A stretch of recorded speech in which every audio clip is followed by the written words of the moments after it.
So this week's AEW Dynamite kicked off with MJF telling Wardlow that he needs to stop Jericho's momentum in this fourth chapter of the Five Labors of Jericho. And then Tony Khan announced that the AEW World Championship match at All Out will be what I thought it was, which is the champion Kenny Omega taking on Christian Cage. And then we had a six-man tag team match with the Elite taking on Dante Martin and the Sydal brothers. And Dante Martin being a part of a team called Top Flight I feel is rather appropriate because tonight he soared, both literally and figuratively. Not only is his athleticism and agility insane, like he seriously reminds me of Will Ospreay or Ricochet, but I think he really had his breakout performance in this match tonight. He was easily the guy that stood out the most in the match, but he was eventually stopped by all three members of the Elite when Kenny Omega hit him with the one-winged angel, and then the Elite triple teamed him, hitting Dante with the BTE trigger, and Kenny Omega picked up the win for his team. And then Tony Schiavone tried to interview the Elite, but Don Callis hijacked the interview and did the typical heel stuff by insulting the town they were in. And then Christian Cage came out with Jurassic Park and basically told them that while he and Kenny still had their AEW World Championship match at All Out, he had talked to Tony Khan, and on the debut episode of Rampage, Christian Cage and Kenny Omega will be squaring off for the Impact World Championship. And also, Jurassic Park would be challenging the Young Bucks for the AEW World Tag Team Championships next week on Dynamite. And then Miro laid out a TNT Championship match challenge for Fuego del Sol on the debut episode of Rampage. And then Darby Allin with Sting faced off against Daniel Garcia with 2.0. And honestly, not a whole lot to say about this match. Darby beat Garcia with a coffin drop, and after the match, 2.0 tried to attack them, but Sting helped fend them off, and that was basically it. And then Death Triangle were backstage, which was the first time they were actually together in like 3 weeks, since all the other weeks there were transportation problems where they couldn't be in one spot at the same time because Andrade was trying to separate them. And Pac basically told the Lucha Brothers that they should focus on the tag team gold while he would handle Andrade, and then he challenged Andrade El Idolo to find him, so it does look like we're going to be getting a Pac Andrade match like I thought, and I'm hoping it will be at All Out, which is sure to be a barn burner. And then next we had another six-man tag team match with Chuck Taylor, Orange Cassidy, and Wheeler Yuta taking on Matt Hardy and Private Party of the Hardy family.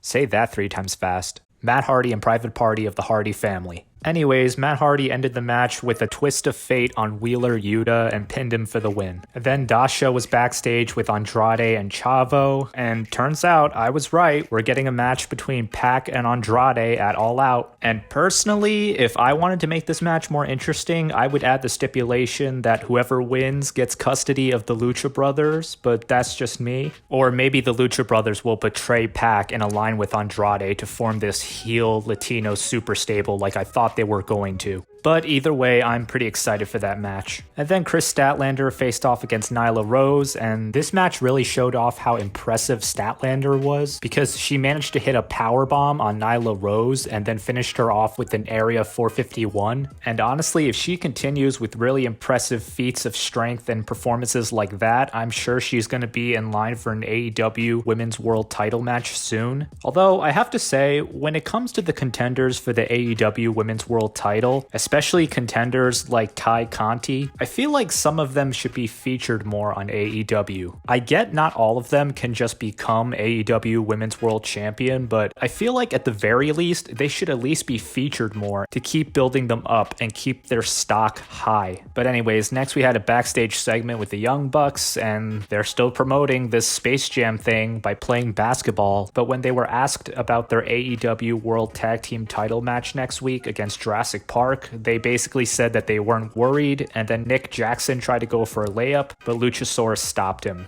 So I guess that establishes him as a threat to the Young Bucks' titles somehow. I don't know, I guess I just expect him to beat them up or something to prove that he's a threat to their championships, but stealing a basketball works too. And then AEW Women's World Champion Britt Baker was interviewed once again.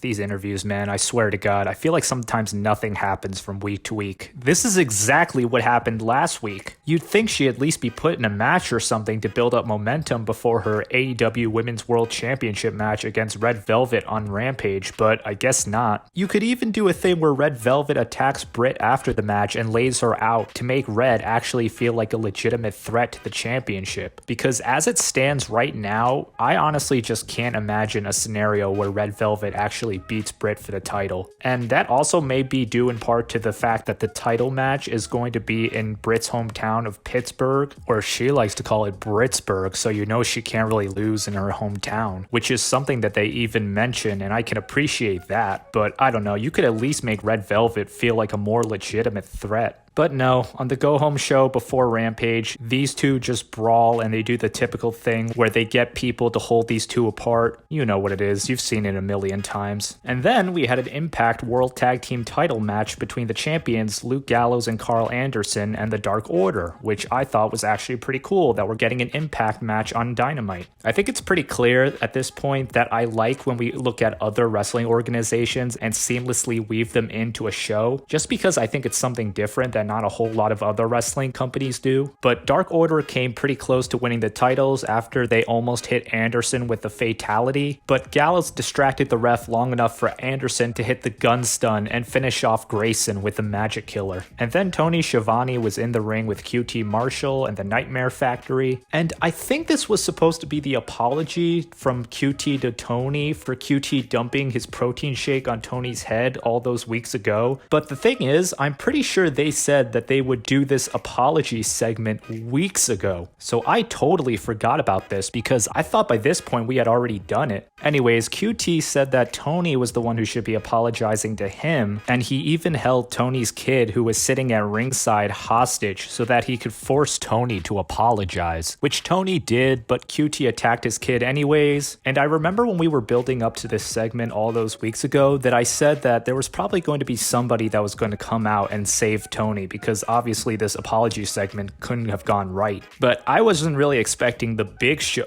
Nope, he's Paul White now. That's gonna take some getting used to. Paul White came out and made the save. QT pushed Aaron Solo towards White, but White easily dispatched him with a choke slam and then stared down QT. And I don't know why, but I'm getting horrible PTSD flashbacks to the Big Show SES rivalry back in 2010. You know, the rivalry where there was this hot up-and-coming group and they went after the Big Show, but Big Show made them all look like geeks and squashed them all in one night. I'm getting those kind of vibes, and I'm really hoping that we don't see a repeat of that situation with the Nightmare Factory. But if all this means that White is going to get in the ring again, I'm honestly okay with it. And then finally we had our main event, which was the fourth labor of the 5 labors of Jericho, where Jericho took on Wardlow with MJF at ringside. And right away, we could tell that this is going to be a hard test for Jericho. He hit a code breaker and Wardlow kicked out at 1, and then Wardlow went full Kevin Owens on Jericho. Ugh, Kevin Owens and Jericho.